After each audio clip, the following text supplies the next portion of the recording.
Hello and welcome. You are joining us for the Colorado Department of Transportation, or CDOT, Corridor Management Plan Template webinar.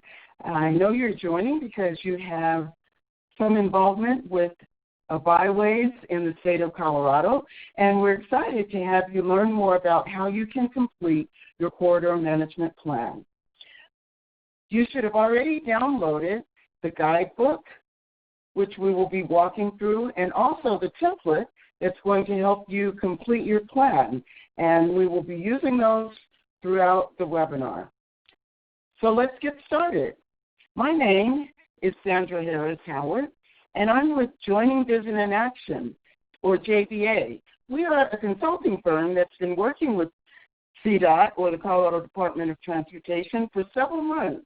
We also work with organizations and agencies for community and social change. With CDOT, we've been in the process of preparing this template for the corridor management plan for several months, as I mentioned. We did some surveys with corridor management, actually with Byways across the state, and we've also looked at other materials from other states and corridor management plans from states as well as those in Colorado.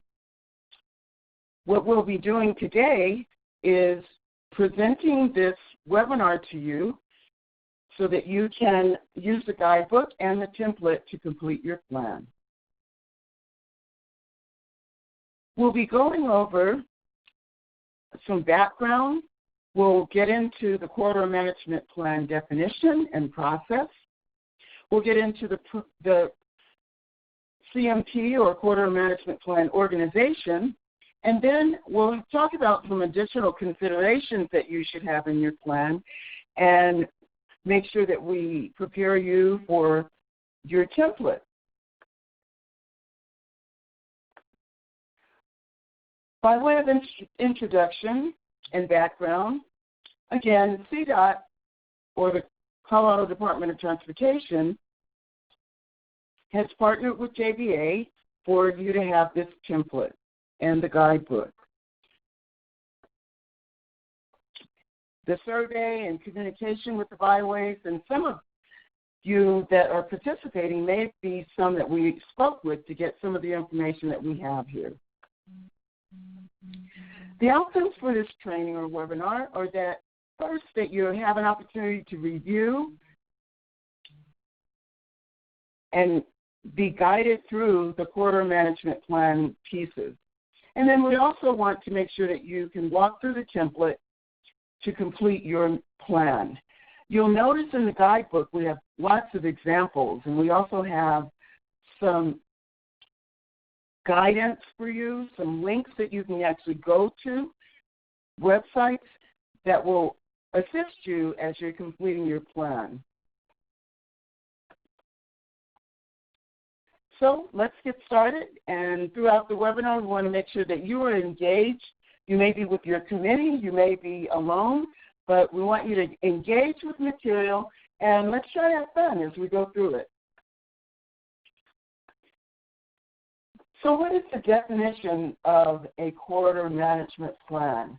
If you look on page 5 of your guidebook, you will find that it is a written community plan for your byway. So the emphasis is community plan. You don't do it alone. You have a committee, and we'll talk about some of that process in a moment. But the plan actually outlines your uses, enhancements, the protection and benefits from byway intrinsic qualities and character.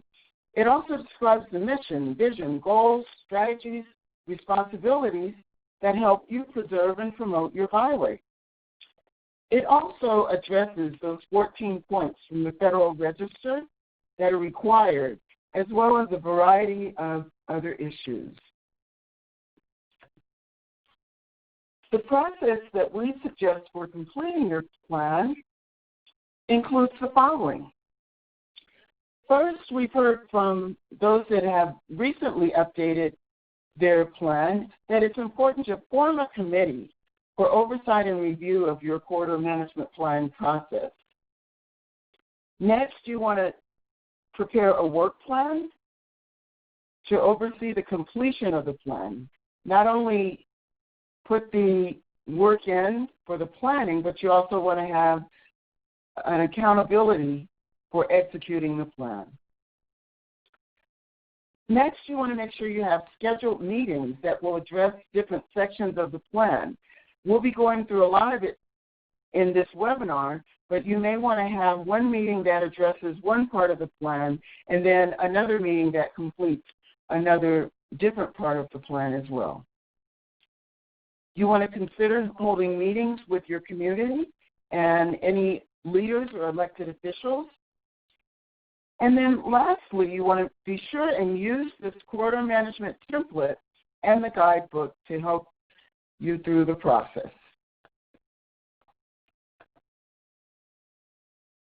In Colorado, there are 26 byways. There are different levels of byways that each corridor is designated by, and we're going to go over each of those. The overarching one for all Colorado byways is the Colorado Scenic and Historic Byway. That refers to any of those 26 byways that are designated by the Colorado Transportation Commission to have historic or scenic quality. The next level of byway is America's Byways. America's Byways is the umbrella term used by the Federal Highway Administration to describe the roads that are deemed scenic by the U.S. Secretary of Transportation. Among the 150 distinct and diverse roads designated as America's Byways, there are National Scenic Byways and All-American Roads. We'll talk about All-American Roads in just a moment.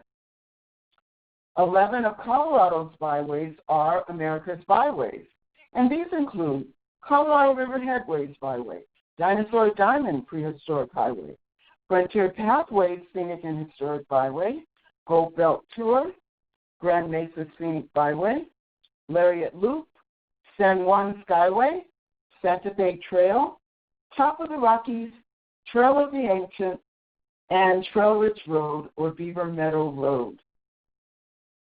The next level of designation is All-American Roads, which I mentioned earlier. All-American Roads must meet at least 2 of the 6 intrinsic scenic byways qualities, and they are also tourist destinations.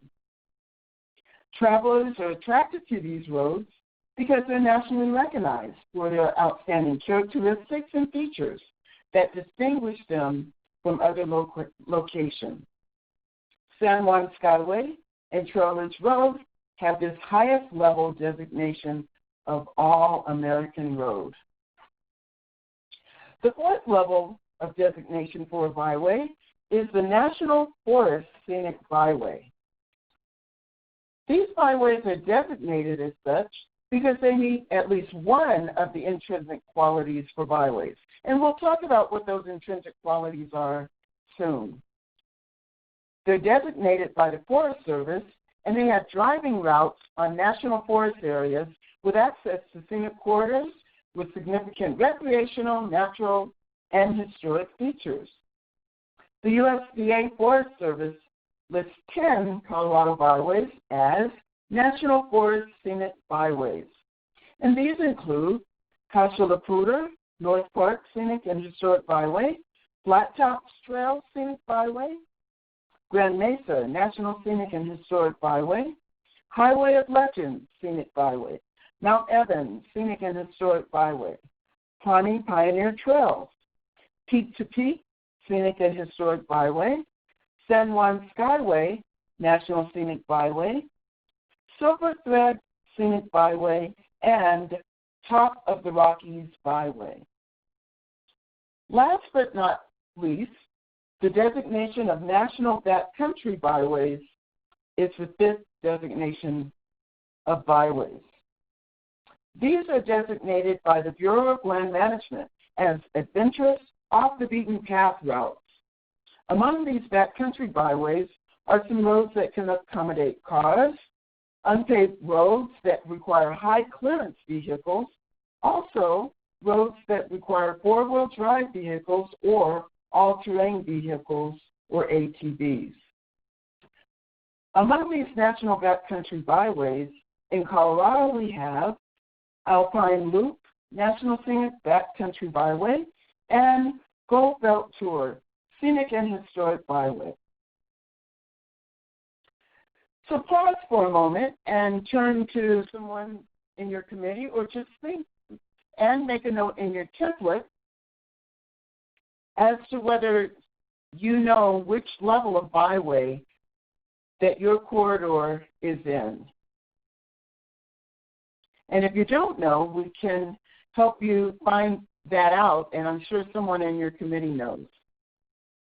I also want to make a note that you have a great resource in Lenore Bates, and we'll get her information toward the end of the webinar. But she is the one that is very familiar with the byways and is a wealth of information for you. So she's someone that you can turn to if you're not sure of your level of byway. Now we'll get into program guidance for Colorado Scenic and Historic Byways. The Colorado Byways Commission has been established, and they have given the following guidance for Colorado byways.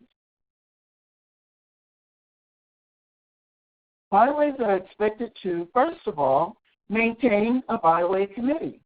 You'll find on page 9 of your guidebook that one way that you can establish regulations for your committee is to develop bylaws. Bylaws are rules that guide the duties, responsibilities, and actions of an organization, specifically for your byway. We have an example here of bylaws that include membership, board of directors, membership meetings, budget, fiscal year. So if you don't have bylaws for your byway, you can look here in the guidebook and use that example. We also have details in Appendix J of the bylaws for a byway. The next area of guidance is that you maintain a regular meeting schedule for your committee. You also want to hold at least one public workshop, community event, or presentation for elected officials. In addition, you want to make sure that you participate in at least 4 CDOT, Colorado Byways, National Scenic Byway Foundation, or other public meetings. You'll also be sure that your byway completes an annual survey. Once you get it online, you want to make sure that someone in the committee or with your byway responds to that survey. And every 10 years, you must update your corridor management plan.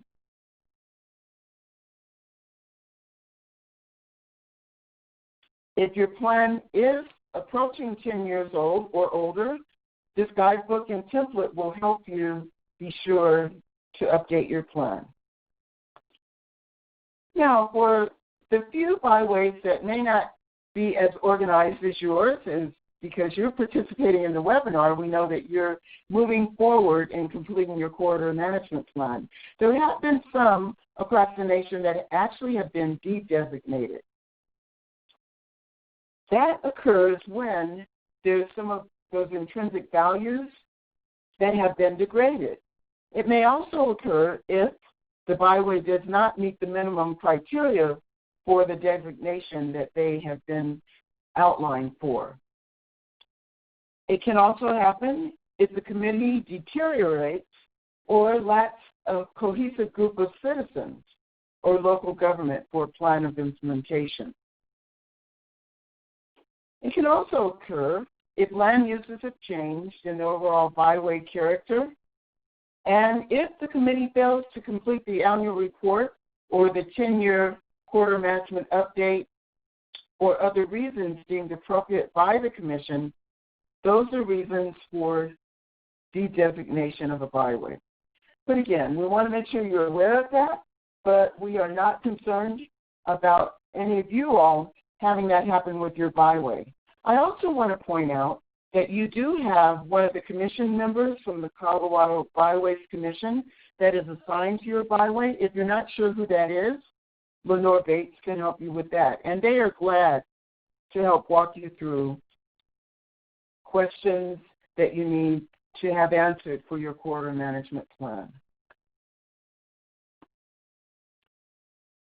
Let's look at organization for the corridor management plan document.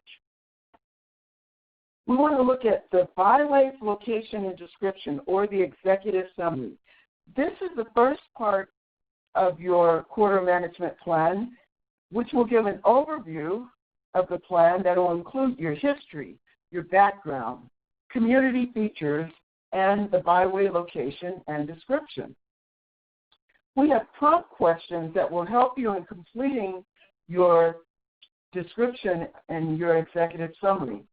If you look in your template, those questions are there, and we have the questions in the guidebook that we're looking at right now on page 13. You'll want to consider questions such as, when was your byway established?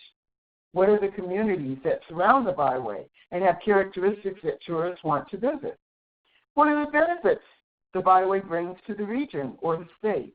And what other descriptions are important for your byway?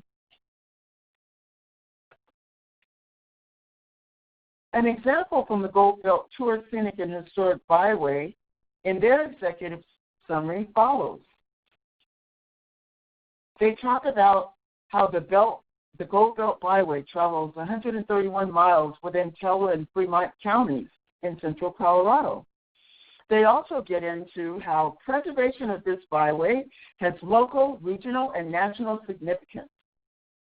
They address the benefits, which include preservation of important historic and cultural identity of a region, development of a community vision around a common goal, maintaining the important qualities that make this area unique, and regional collaboration between agencies, cities, landowners, and businesses. So that's just one example, and you can see further examples on page 14 from West Elk Loop and how they describe their byway. You may also already have a great description in the first part of your corridor management plan. So let's take a quick pause and have you think or have a quick conversation with a committee member if you all are together and see what is your location and description for your byway. What are some of the highlights that you want to make sure people know about?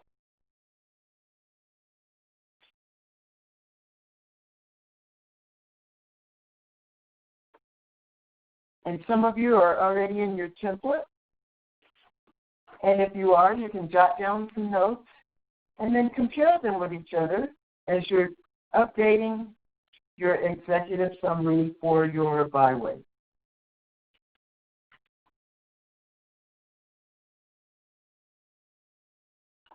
All right. Now, let's talk about mission, vision, and goals. It's important that you have a mission for your corridor management plan byway. And I think many of you already have them from the previous plan. If you need to update it, or if you don't have a plan, think about mission as defining that fundamental purpose for your byway. It should describe, why does the byway exist? Who does the byway serve? What does the byway do? As you're thinking about the mission, we have an example, and a generic example would be that the Scenic and Historic Byway provides community and visitors with a safe and enjoyable experience by preserving and protecting the distinctive scenic, natural, historic, cultural, archaeological, and recreational qualities and attractions in the corridor. We also have Tracks Across Borders mission, as well as Kashlaputer North Park Scenic and Historic Byway mission statement. Those will help give you great ideas for how to word that mission statement, which is so important in describing your fundamental purpose for the Byway.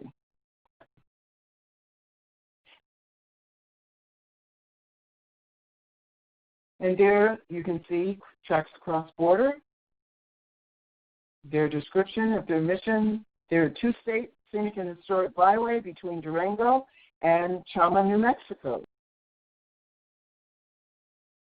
Vision. The vision defines the ideal future for the Byway. Questions you want to consider with the vision would be, how will the community be a better place as a result of the Byway? What outcomes do you want your Byway to have on the community and society based on intrinsic qualities for your Byway?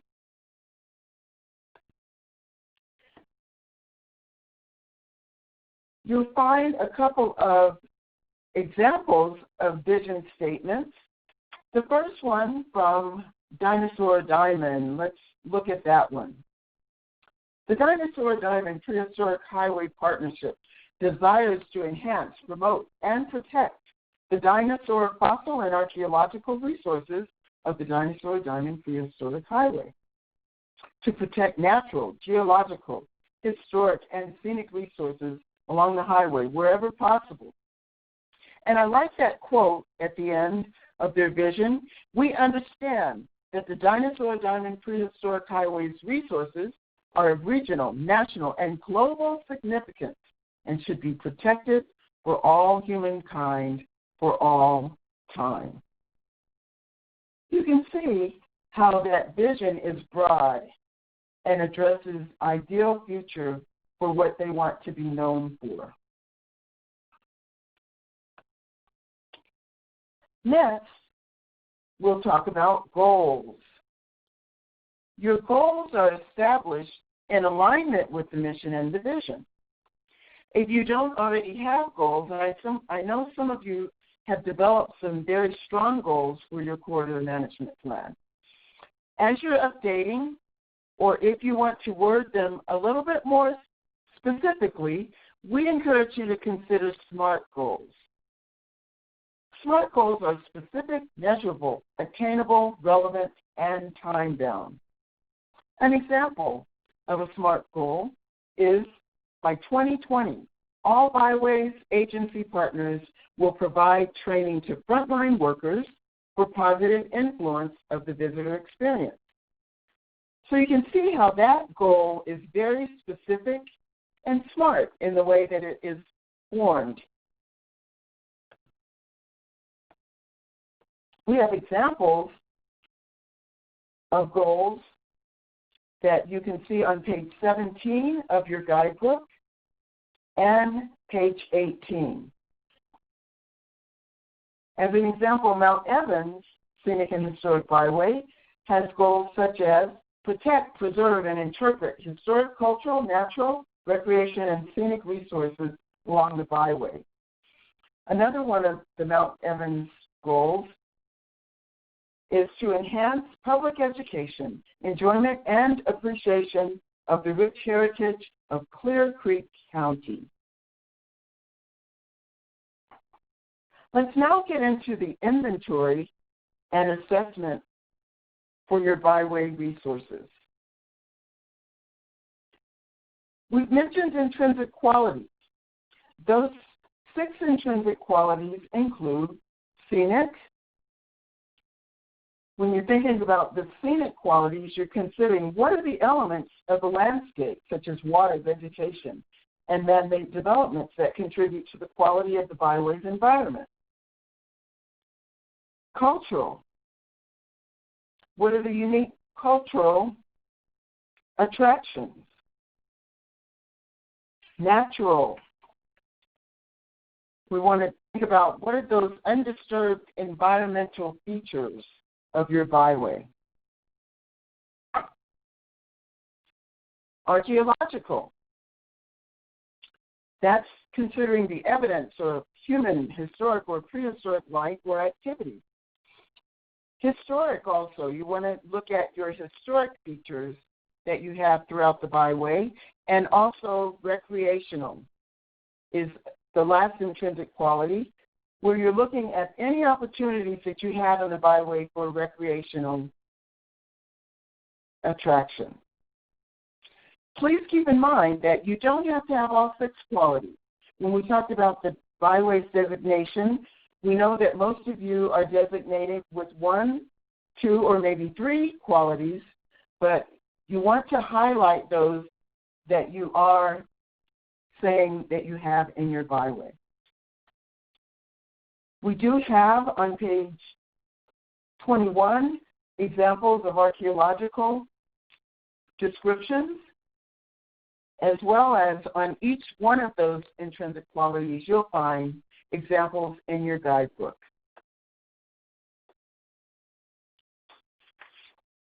Promotion. How are you going to promote your byway?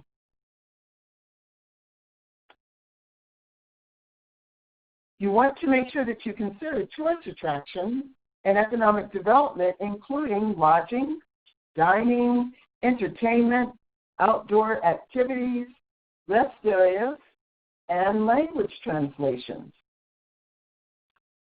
As an example, you want to make sure that promotional tools or platforms are used to describe and tell the story of your byway. It can be through brochures, podcasts, social media, guidebooks, blogs, or websites.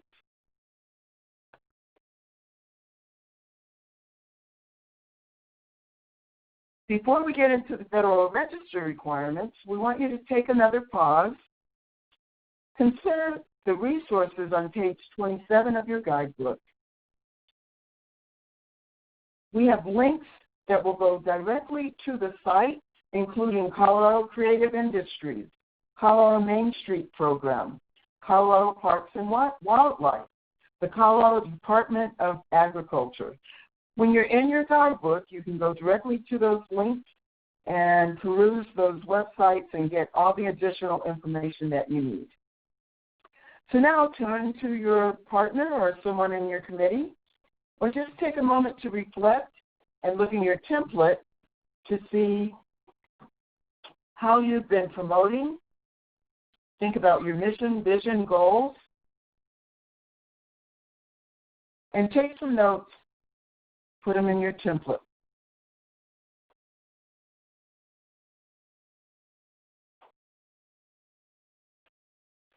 Now we will look at the Federal Register requirements. There are 14 of those. The Federal Register requires having a map in your corridor management plan, assessment of intrinsic qualities. You'll need to make sure you have the strategy for maintaining those qualities, have the schedule and list of all agencies, groups, and individual responsibilities.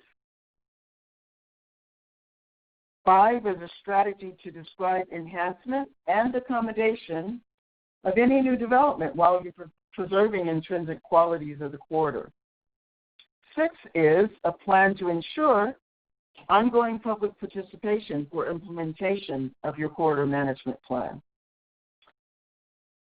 The 7th point in the Federal Register requirements is to make sure you review highway safety and accident records. 8, have a plan for accommodating commerce while maintaining a safe and efficient level of highway service. 9, have a demonstration of intrusions minimized. 10, demonstration of compliance with all existing local, state, federal laws for control of outdoor advertising. 11 is your signage plan for number and placement of signs. 12 is your narrative for how your byway is positioned for marketing. 13 is a discussion of design standards for any modifications on your roadway. And 14 is the description of your plans to interpret significant resources of your byway. Let's go on and start with the map. The map of your corridor identifies the boundaries and the locations of each of those intrinsic qualities and land uses within your corridor. When you're developing your map, we do want to make sure you know that CDOT does have updated maps on their website that you can download. So be sure and go to that website and download recent maps. That will save you some time. You also want to consider these questions. What are the corridor boundaries? What are the different land uses and zoning classifications? Are there physical addresses that can be entered in a navigation system beyond GPS coordinates? And what are routes and GPS coordinates that would be integrated also with your sign plan, which we'll talk about in a few moments. On page 29 of your guidebook, we have an example of a map from Silver Thread Historic Byway. And that will be a good example for you to look at as you're considering what your map looks like. The second assessment of intrinsic qualities is where you describe each of those intrinsic qualities, including scenic, natural, cultural, historic and archaeological, and recreational. You want to describe each of them. You may want to consider a paragraph for each one and address the questions about the primary intrinsic qualities of your byway. What are the resources that contribute to those qualities? Which qualities have local, regional, and national significance? As an example, Mount Evans describes their qualities in this way. An evaluation of local, regional, and national significance of each quality is described. They talk about their scenic, historical, cultural, and recreational qualities.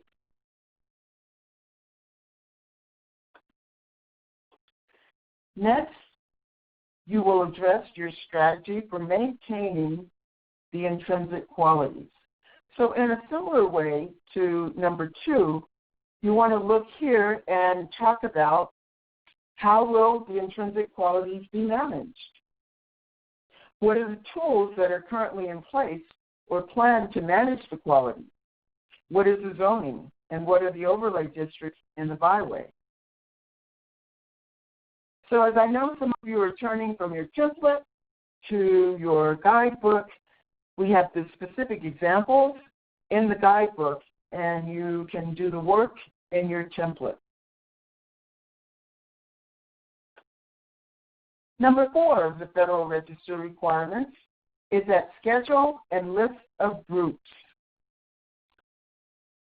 That was also mentioned in the guidance earlier in the document, and here you want to make sure you have a complete list of the groups. You may want to put them on a list, or you can also put them in a grid. We gave you an example here of the West Elk Loop Scenic and Historic Byway. On page 34 in your guidebook, their grid included their agency, the management document, management objectives, and the key provisions. That may be a way that you want to list each of the groups and the roles of those that are involved in completing your quarter management plan. Number 5 is where you get into the strategy for enhancement. You're talking about your existing development and how that development is going to be accommodated while still preserving the intrinsic qualities of the corridor. Questions that you would address in this section is, how will development be accommodated? What agencies or organizations will assist the byway with addressing these issues? What are methods and plans for implementation?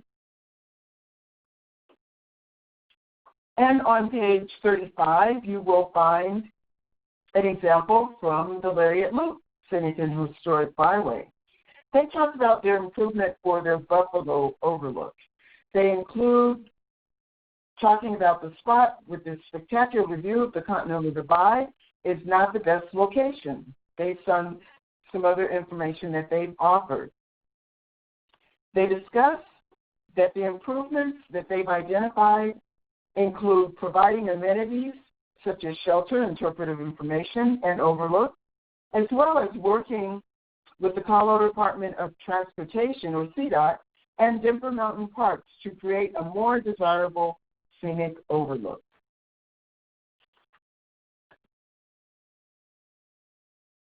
Next, you will address your plan for public participation. You want to be sure that as you are developing your corridor management plan that you include public meetings and citizen representation on committees and or public task groups. You can address these questions. How will the public participate in implementation of the corridor management plan? When will the meetings be held? And how will you communicate those meeting times with the public? Will you use Facebook, other public outreach platforms such as newspapers, emails, or flyers?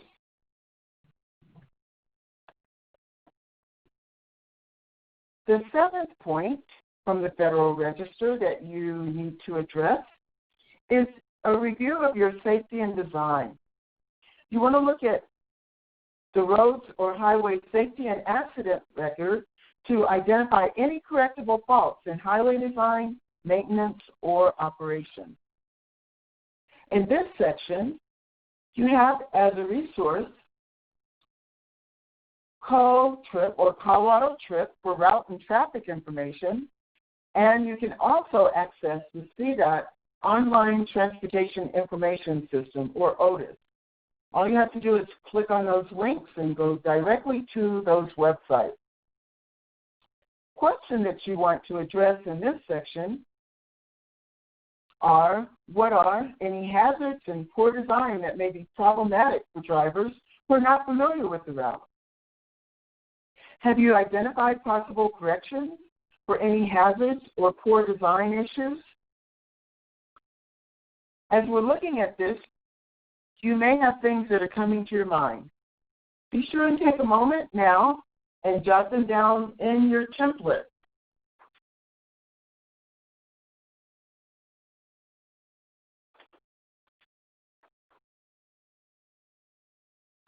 Number 8 of the Federal Register requirements, a plan to accommodate commerce while maintaining a safe and efficient level of highway service. This also includes convenient use of your facility. It includes truck traffic and ensuring the byway is safe for any bicycle traffic. You'll address the following questions. How is commerce, including truck traffic and access to businesses along the route, accommodated while ensuring the safety of sightseers in recreational vehicles, on bicycles, and on foot? What are the specific guidelines for bicycle traffic, and where are these guidelines published for your byway?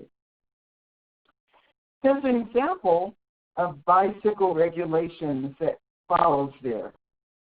We talk about the driver of a motor vehicle overtaking a bicyclist proceeding in the same direction shall allow the bicycle at least 3-foot separation between the right side of the driver vehicle, including all mirrors or other projections, and the left side of the bicyclist at all times. Now, that's probably something you knew, but it was new to me. You can find things like that and put them in your plan to assure that you are describing an efficient level of highway service and maintain the safety of your byway. Number 9, have a plan to address intrusions. That plan will be a demonstration that intrusions on the visitor experience have either been minimized to the extent feasible, or you have a plan for making improvements to enhance that experience.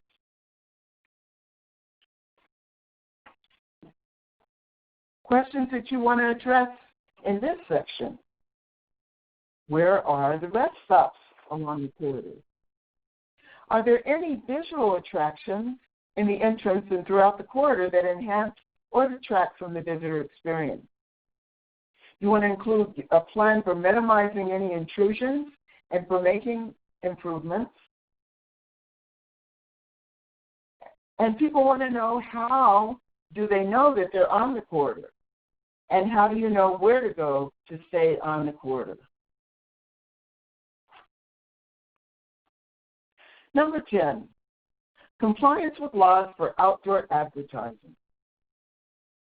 In this section, you want to make sure that you have a demonstration of compliance with existing local, state, and federal laws on the control of outdoor advertising.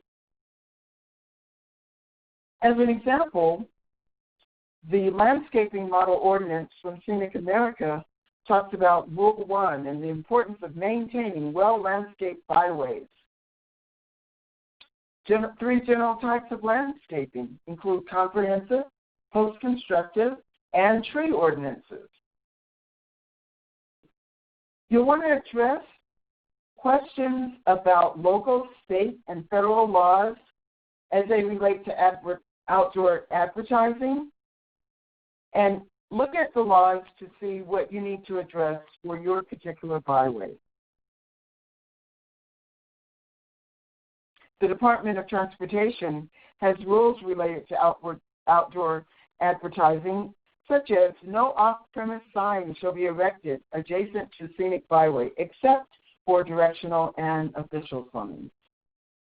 You can go to those links and get additional guidance on outdoor advertising.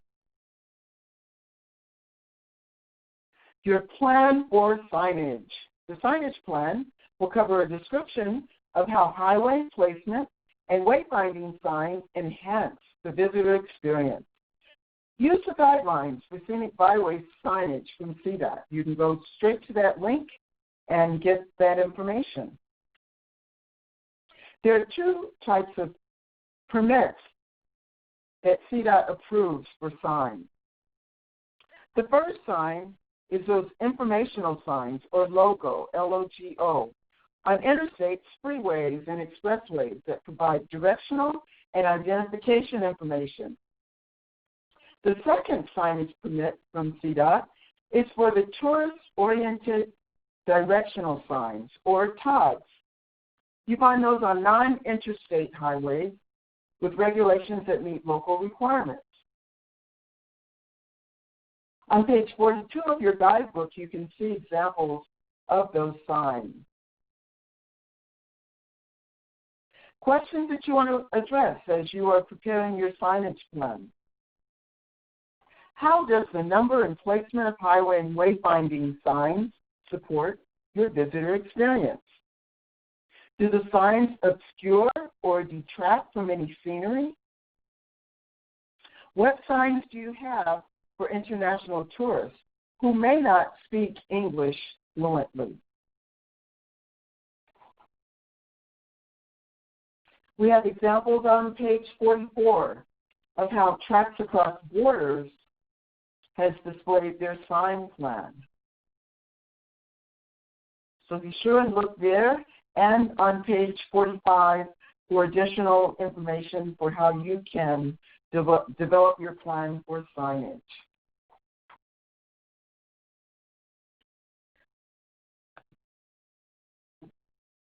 Number 12 is the Federal Register requirements, addresses a narrative that describes how the National Scenic Byway will be positioned for marketing. It's important to position your byway for marketing or advocate for your byway. You may have great scenery, resources, and tourist attractions, but they may not be frequently visited if there's not a plan for how to market your corridor. Marketing is that process of promoting a product by positioning it in appropriate venues, pricing it, competitively, and placing it in the proper distribution channels, often called the 5 Ps. Marketing at its core is a desire to reach your consumers, donors, and other stakeholders and make them think, believe, and do what you want them to do. Some questions that you consider for your marketing plan are: what actions and plans are currently in place for marketing your byway? Who's designated on a committee or who's a leader taking responsibility for developing your marketing plan? How will you incorporate ecotourism, environmental protections for the natural resources of the byway? So take a moment, look at those examples on page 48 of your guidebook, where Lariat Loop describes their marketing, and Colorado River Headwaters National Scenic Byway also describes their marketing plan. In their plan for the Colorado River Headwaters, it includes the steps of creating brochures and a website and developing sections of the plan to include an executive summary, situational analysis, stakeholders, competition, and marketing objectives. Number 13 of the Federal Register requirements, a plan for design standards.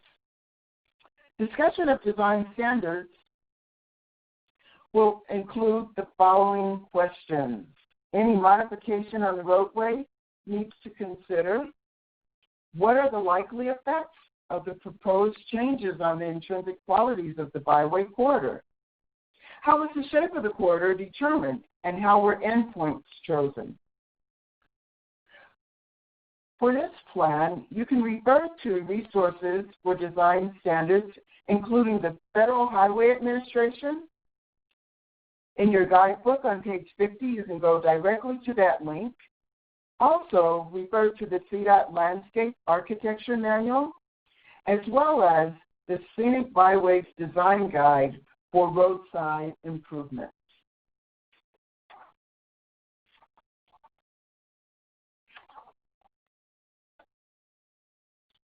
Number 14, the last of the 14 points from the Federal Register requirement, includes a description of plans to interpret the significant resources of the Scenic Byway. As example, museums, festivals, interpretive markers, and kiosks. Here you'll have a description of methods that are in place or are planned, and you'll address the questions of what museums, festivals, interpretive markers, or kiosks are currently in the byway plans. What resource development needs to be included in upcoming plans for your byway? And on page 53, you have some examples from Mount Evans as well as South Platte River Trail Byway. Their plan for interpreting and protecting scenic landscapes, natural features, diverse recreational resources, and significant historic sites addresses areas of ownership, current jurisdiction management plans, and review of sign regulations and significant resources.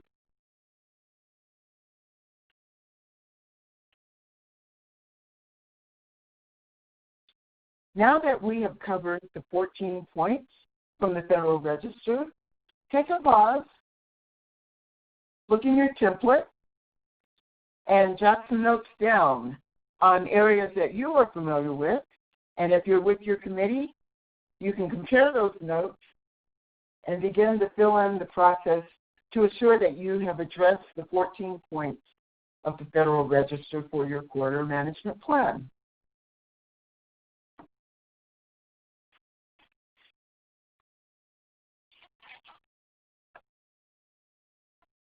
Now we're ready to talk about the additional areas. Additional considerations for your corridor management plan include, first of all, the succession plan.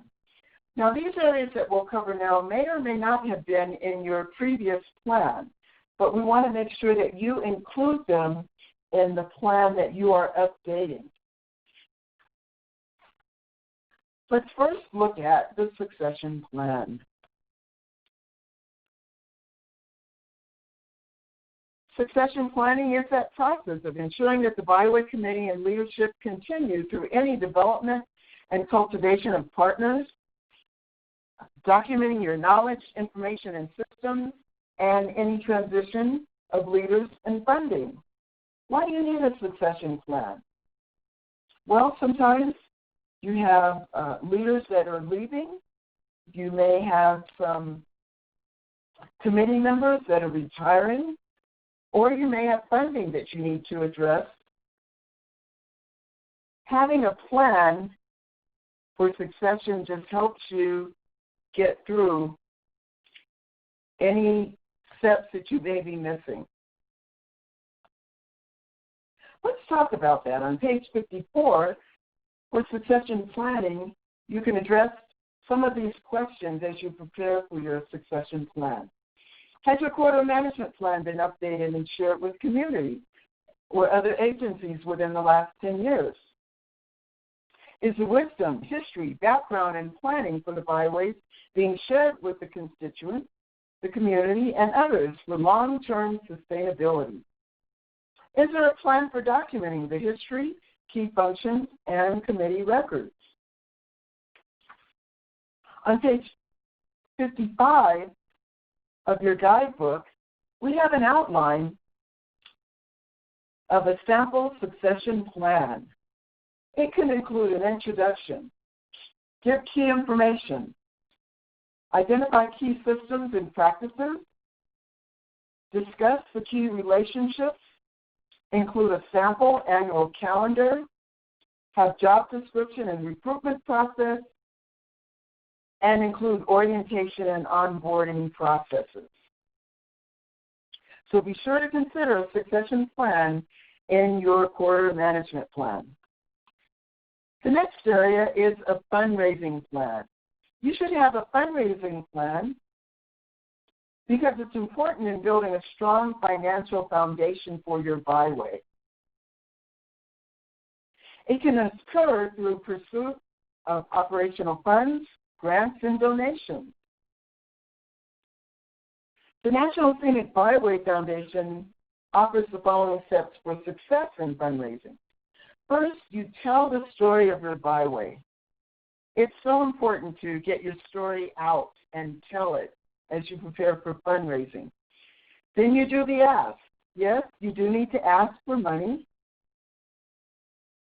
Be sure and thank the donors and funders, and continually build relationships.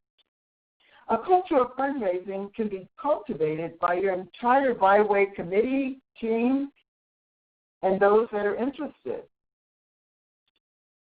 Make sure that you help people understand the importance of having a clear strategic direction for your fundraising, outline your fundraising expectations, develop a formal accountability process, and also identify some strengths of the group to participate in different fundraising cycles. Everyone won't be strong in every area, but everyone can play a role.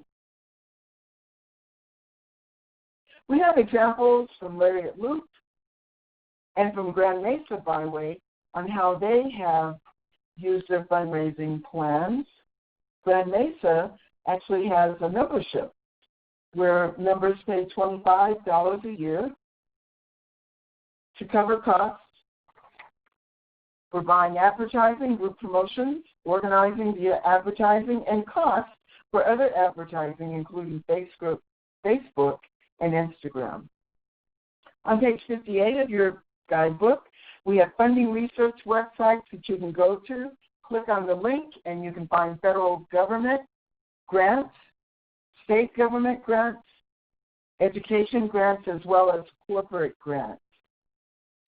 Be sure to address questions such as, do you have a fundraising committee for your byway? What are the local, regional, and national sources of grant funding that you can pursue. What fundraising plan or process is in place for your Byway?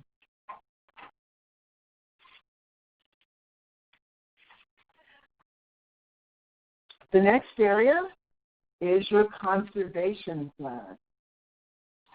The conservation plan is developed and implemented so that you can protect, conserve, or enhance any decisions for multiple natural resources. And these include soil, water, air, animals, energy, and human considerations. It's often done by conducting a community visual assessment, including citizens, school groups, local leaders, and business owners. The next area that you want to consider and be sure that you are addressing in your corridor management plan is collaboration. Scenic Byways collaboration is critical. Be sure that you collaborate with key agencies, including the Colorado Creative Districts, Colorado Main Street Program, the Colorado Department of Agriculture, and Destination Development Association. On page 63 of your guidebook, when you click on those links, you can go directly to their sites. We have an example of how Santa Fe Trails describes their collaboration, and they talk about how various organizations were involved in stakeholder meetings during the development of finalized plans for the Santa Fe Trails Scenic and Historic Byway Corridor Management Plans. Organizations that considered coordination of the CMP with the planning of their own organization's plan include State of Colorado Rec, Parks and Rec, Southeast Colorado Regional Heritage Task Force, as well as Trinidad Tourism Board, CDOT, National Park Service, United States Forest Service, and Division of Wildlife. So there you have some good examples of how you include key agencies for collaboration in your plan.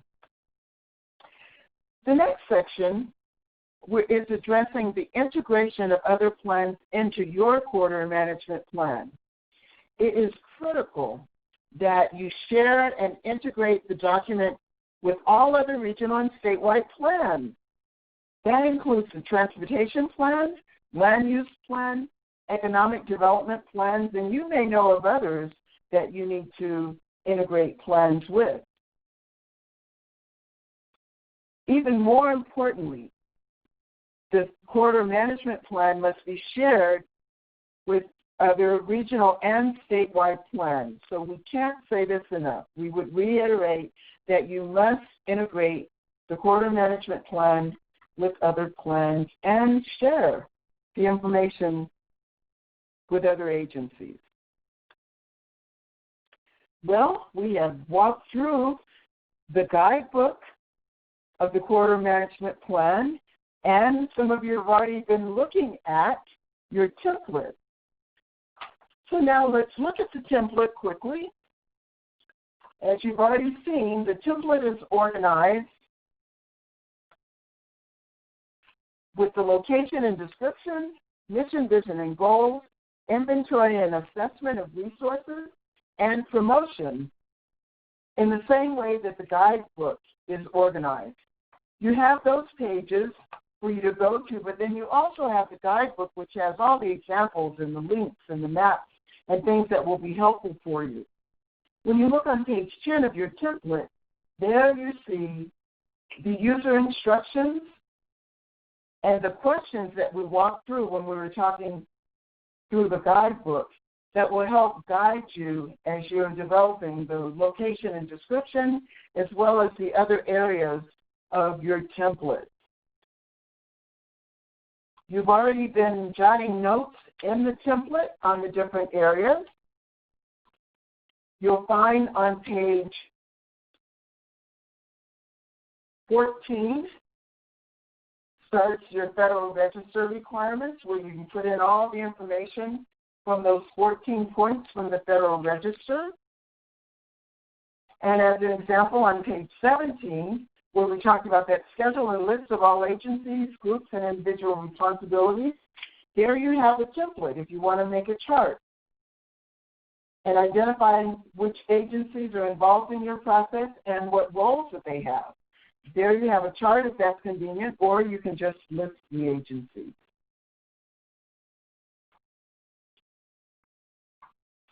And continuing through each of those points of the quarter management plan from the Federal Register, we get into page 25 where you find the description of how your byways will be positioned for marketing.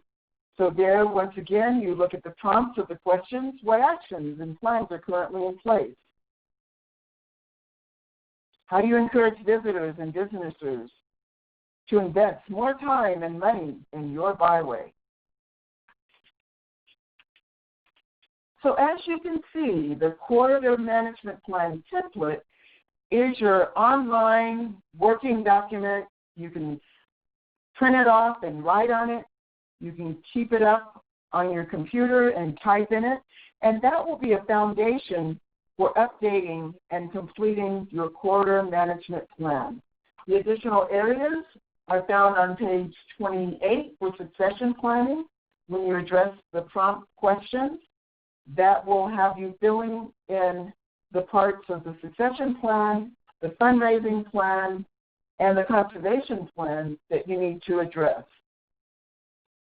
And we have reiterated on page 30 and 31 the importance of collaboration and integration with other plans right there in your quarter management plan template. So now we want to thank you. Thank you so much for your time and all the work that you and your committee have put in and will be putting in to your quarter management plan. As you complete it, please keep in mind that Lenore Bates from CDOT is your person to contact at lenore.bates@state.co.us, and you can go to the CDOT website to pull down the guidebook, the template, and that's how you access this webinar as well as other CDOT training. So again, this is Sandra Harris-Howard with JVA, signing off and wishing you well as you update and complete your quarter management plan. Goodbye for now.